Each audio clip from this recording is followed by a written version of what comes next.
Hey there, wake up. It's Means Morning News. Just after 11 a.m. on the East Coast, I'm Sam Sachs. Good morning to everyone, especially our viewers in Canada who are still celebrating after their national hockey team beat the U.S. last night in the Four Nations Face-Off Final.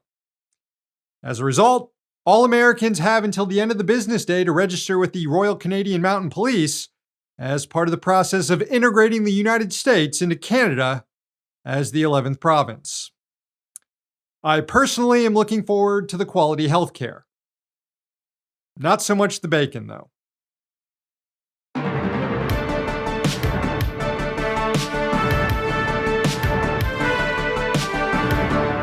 Donald Trump's pick to be the top prosecutor in Washington, D.C. is using law enforcement powers to chill speech critical of the president.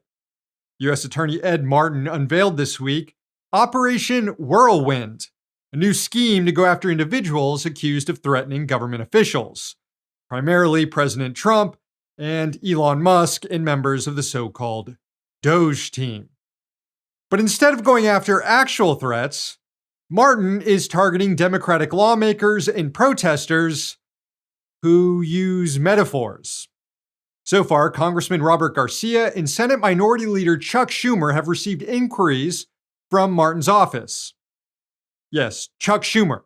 There's someone who thinks that Chuck fucking Schumer has been using language that's too aggressive.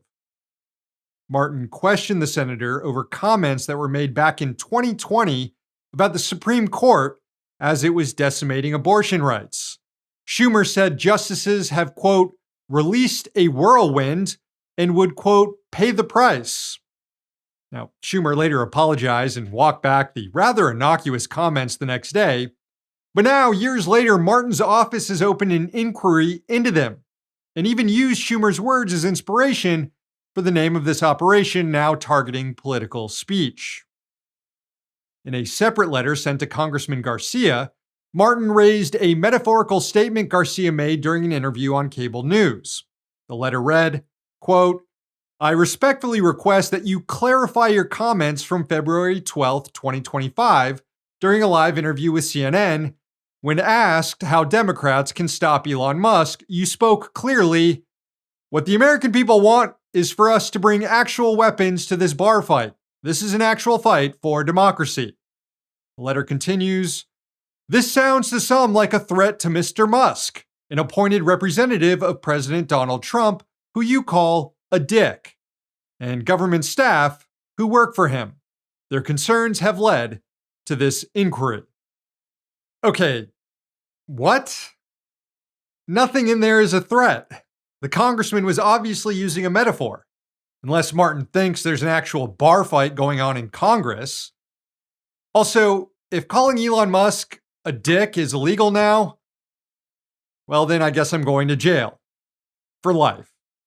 I mean, I basically do it every show, and I'm going to do it again later on in this show. Speaking of Elon Musk, who recently had his private security detail deputized by the U.S. Marshals, which will allow them to carry guns in federal buildings and stuff, Musk is now directly passing on protected First Amendment speech to Martin to be investigated. Musk shared a video of a protester at a rally in D.C. holding up a sign that read, Elon, Don, Luigi said, deny, defend, depose. And the sign had the very threatening picture of Luigi from the Mario Brothers. Obviously, the sign is referencing suspected CEO shooter Luigi Mangione, but this is clearly protected speech, in the same way conservatives wearing helicopter t-shirts is. But Musk tagged Martin's Twitter account and claimed, quote, advocating murder of the president is a serious crime, and they have the gall to do so on President's Day, letting Eagle Ed Martin know about this. Martin then responded, quote, duly noted, threats against public officials at all levels, whether it be the president or a line federal worker, must stop. Our safe and beautiful capital city cannot be the home of such dangerous conduct from any side at any time. We are on the case. What case, though? What are we doing here? And do I need to get a lawyer? As always, when conservatives talk about restoring free speech, they mean it for themselves, not us.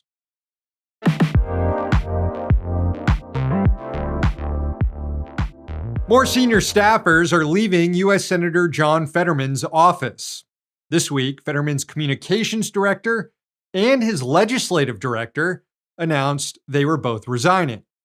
That brings the total to 6 workers who fled the senator's office since he became the loudest cheerleader in Washington for Israel's genocide in Gaza. 5 of the 6 departures worked in communications for Fetterman, which is an increasingly tough job, as the senator has disavowed most of his progressive image since he was elected. But the discontent in his office goes beyond his over-the-top advocacy for Zionism. Fetterman also betrayed immigrant supporters when he voted for Republicans' Laken-Riley Act, a highly controversial bill that strips migrants of their due process rights and empowers far-right anti-immigrant local officials to dictate federal policy. That vote came after Fetterman campaigned on defending migrants in the U.S., even using his wife's prior undocumented immigration status to show his commitment to the cause. Fetterman also voted for a number of President Trump's cabinet nominees shortly after he flew down to Mar-a-Lago on the invitation of the president to kiss the ring. The former campaign staffer for Fetterman spoke to The Intercept about what's driving the exodus. Quote, "I think the staff is probably frustrated that working in the Fetterman office means you're just working on Israel all the time. This is a guy who came in talking about being a champion for labor, and he's gone pretty quiet on it. This is a guy who, since Trump won, is, for lack of a better word, basically a useful idiot for Republicans. He's supporting stuff, and it gives them cover to say, look, it's bipartisan. We got Fetterman." According to Isaiah Breen, a former staffer for Congresswoman Ilhan Omar, the turnover at Fetterman's office is also related to the guy just being an asshole to his workers. Breen posted on Twitter about Fetterman's behavior, quote, "He's texting while driving them around, calling them directly at night to yell at them, insulting them directly to their faces in front of others, including constituents, not showing up for meetings, refusing to read briefing books, lying about them to other staff.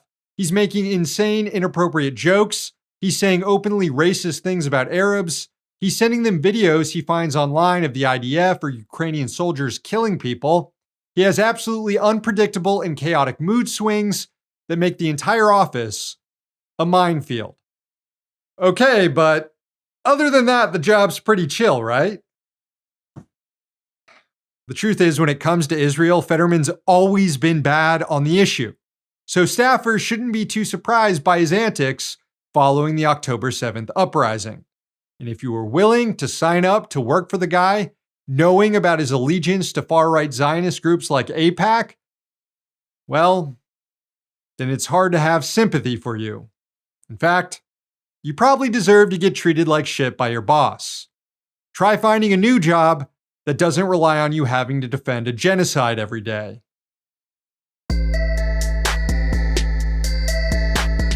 And finally, Argentina's President Javier Milei mimics Donald Trump in a lot of ways.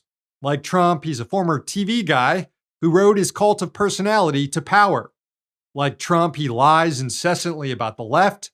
He's attacking social welfare programs and trying to dramatically shrink the size of government to empower capital, just like his U.S. counterpart. In fact, Milei showed up at the Conservative Political Action Conference in Washington, D.C. this week to gift Elon Musk a chainsaw in support of Musk's mission to destroy the federal government. What is Milei even doing here? Doesn't he have a country to run into the ground? Other similarities with Trump: Milei blames his country's problems on immigrants, and he has weird hair, just like Trump. But now we can add yet another likeness between the two far-right heads of state. They're both open to scamming their supporters. Argentinian markets and investors reeled after Milei promoted a crypto coin called Libra that erased $4.5 billion in retail investor wealth in about 7 hours. The rug pull began when Milei encouraged people on social media to buy the digital currency. Its price immediately surged 2,000%, creating an enormous windfall for the coin's developers, who then cashed out and sent the price crashing. It's estimated that 75,000 traders lost more than $280 million in the pump and dump. Milei claims he didn't know about the scam and that he was just promoting a private venture by entrepreneurs who reached out to him. Milei later deleted the Libra promotion after the rug pull. He then denied any blame for it, claiming it's not his fault when people lose money at a casino. Of course, if he directed people to go to a casino where the slot machines were rigged against them, then yeah, he'd share the blame. Opposition parties are calling it a scandal without precedent, and Socialist Party lawmakers are calling for Milei's impeachment, and a judge has opened an investigation into the matter. The Libra token was launched on a crypto trading platform called Meteora, which was also used by President Trump to launch his own meme coin the weekend before his inauguration. That coin is now trading at just over $16, a drastic decline from its peak price of over $72. And according to an analysis from the New York Times, the rug pull wiped out billions of dollars of wealth for more than 800,000 people, while turning the American president into a crypto billionaire overnight and netting the Trump Organization and allies over $100 million in trading fees. The contempt that these so-called far-right populists have for their supporters, it's remarkable.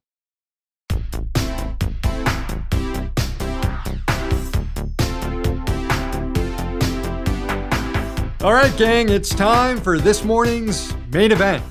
Thanks to everyone who submitted nominations on Blue Sky and on the Means TV message boards.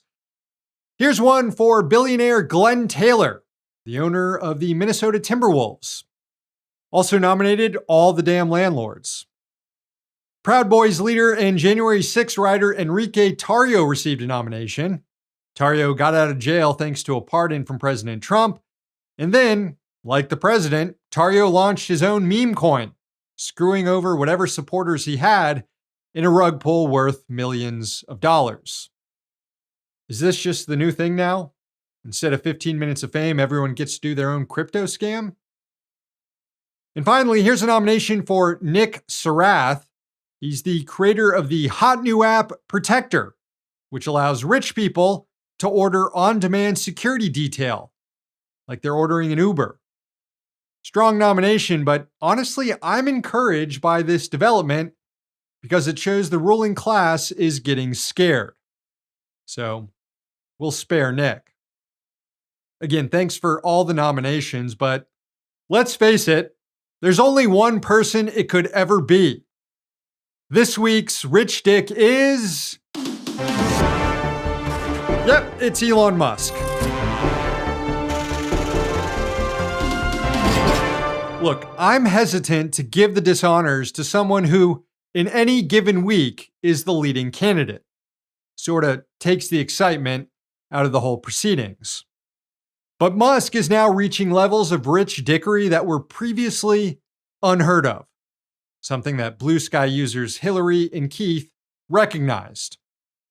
Thanks for the Musk nomination, fam. I honestly don't even know where to start.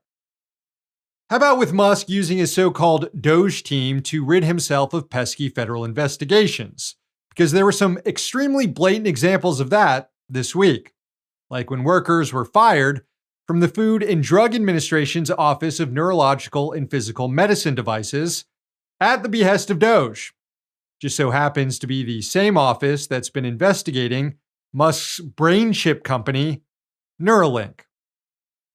Or when the Doge dorks canceled the lease of the National Labor Relations Board's regional office in Buffalo, giving staff there 90 days to vacate the building. According to the Doge website, the move will save the government a whole $5 million. But of course, An NLRB regional office is not an example of waste, fraud, and abuse. The office plays a critical role overseeing labor relations for millions of workers in New York State and Vermont.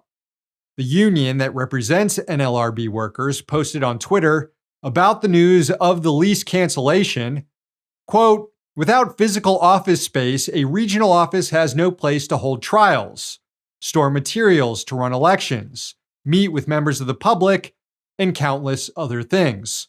Canceling a lease is tantamount to shutting down the enforcement of labor law in that jurisdiction." And it's also the case that this is the same NLRB regional office that was investigating Elon Musk for widespread labor abuses against workers who tried to unionize a Tesla plant in Buffalo back in 2023. Just days after the workers announced their plans to organize the factory, Musk fired about 30 of them. He then put in place a policy barring workers from engaging in legally protected concerted activity, which NLRB's regional director, Linda Leslie, said last year violated those workers' rights under the National Labor Relations Act. The NLRB maintains 26 regional offices around the country, so I don't think it was a coincidence that the one investigating Musk is the first to lose its lease. More proof that the primary mission of Doge is to enrich Elon Musk. The stuff about cost savings, that's just the smokescreen. Also this week, the Wall Street Journal reported that Musk and his CEO at Twitter, Linda Yaccarino, are pressuring advertisers to return to the platform by threatening federal actions against them if they don't, implying that Musk's close ties to the president and Republican lawmakers can cause real headaches for companies that don't comply. Companies, of course, don't want to advertise on Twitter because it's a relatively small social media platform that's janky as hell. And there's a good chance if you do spend ad money, then your brand will pop up next to a Nazi's tweet denying the Holocaust.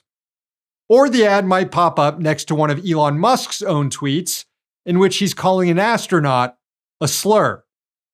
That also happened this week. Former commander of the International Space Station, Andreas Mogensen, blasted Musk on Twitter for lying about astronauts Sonny Williams and Butch Wilmore, whose mission to the ISS last year was extended after the spacecraft they flew up on, the Boeing Starliner, malfunctioned and had to be returned back to Earth autonomously, leaving Williams and Wilmore aboard the space station for an extended period.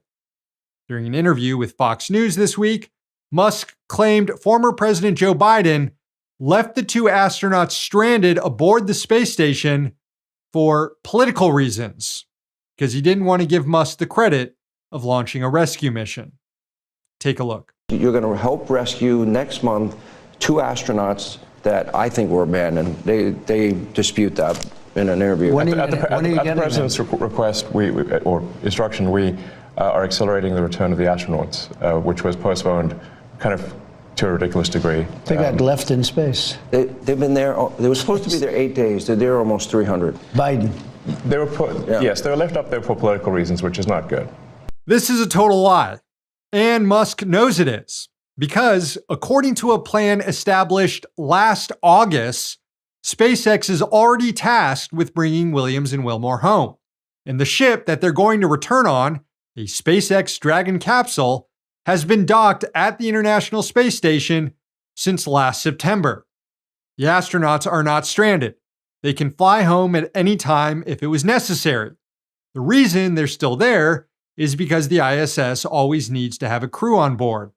One group of astronauts can't leave until a new batch replaces them, and the tours usually last about 6 months. So Williams and Wilmore and the other astronauts currently on the ISS are finishing their mission until they're relieved by another group of astronauts.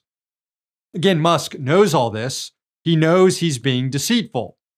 And when former ISS commander Mogensen exposed the lie on Musk's own website, the world's richest man had a fucking temper tantrum.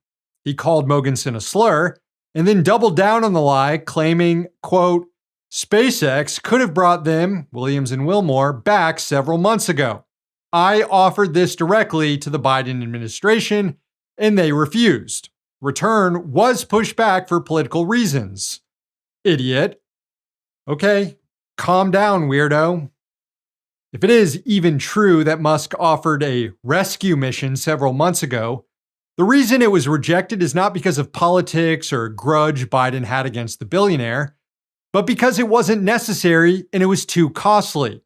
Instead of spending hundreds of millions of dollars on an entirely new rescue mission to recover Williams and Wilmore, who were not in any danger at all on the station, who had enough resources, and who, given that they're astronauts, actually didn't mind extending their stay in space, doing experiments and spacewalks and stuff, NASA and SpaceX planned for the astronauts to just hitch a ride home on another spaceship that was already scheduled to fly to the ISS a month later. But Musk got so mad that the former ISS commander owned him on his own website that Musk immediately demanded that the space station be decommissioned. Just hours after his exchange with astronaut Mogensen, Musk posted, quote, "It is time to begin preparations for deorbiting the space station. It has served its purpose. There is very little incremental utility. Let's go to Mars." Musk knows that the ISS is already scheduled to be deorbited in 2030 because his company, SpaceX, has an $800 million federal contract to build the vehicle that will safely do it. But Musk said he's now recommending to President Trump to do it as soon as possible, 2 years from now, which, the benefit of Musk, might come with a new lucrative contract from the federal government. I guess we'll have to see if Trump accepts Musk's rage-fueled recommendation, inspired by a Twitter beef. But this is what happens when you give the most thin-skinned, drug-addled billionaire immense power. Finally, while all of this was going on, Musk was also ignoring desperate pleas from two mothers of his children to communicate with them. At the beginning of the week, it was conservative writer Ashley St. Clair who revealed she had a child with Musk, the billionaire's 13th kid.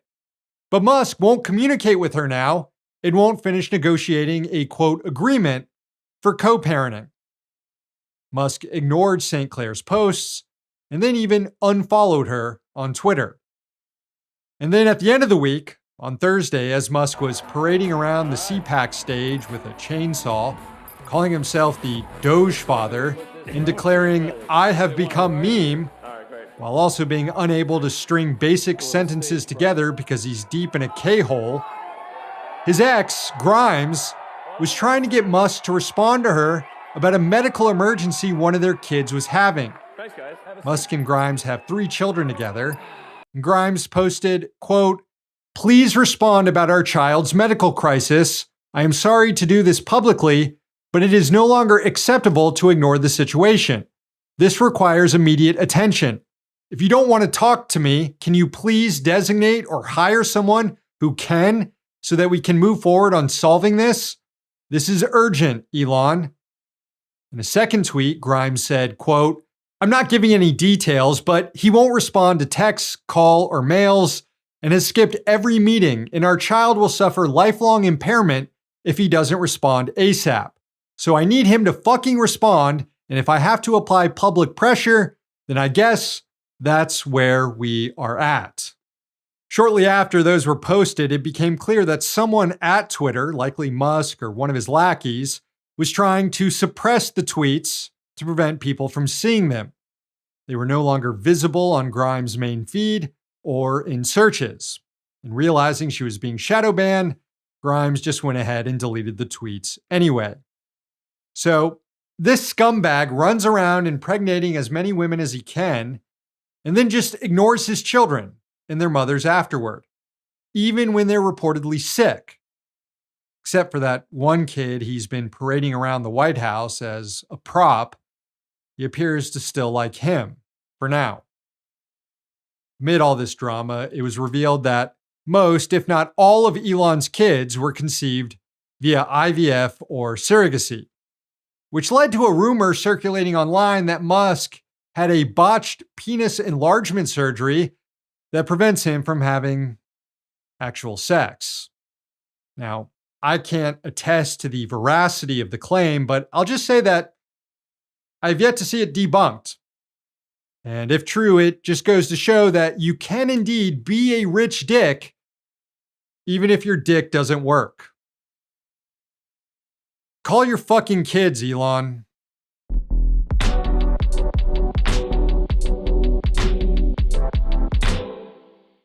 The show ends today with a sunrise from way up north in Alaska. It was sent in by Bill in Juneau. Enjoy.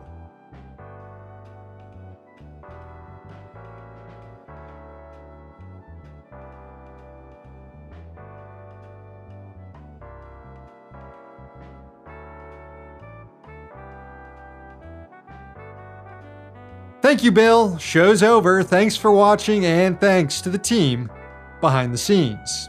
Please sign up for Means TV, subscribe to our YouTube and podcast channels, and follow us on social media. One day capitalism will fall. Until then, we're going to be right here. See you next week.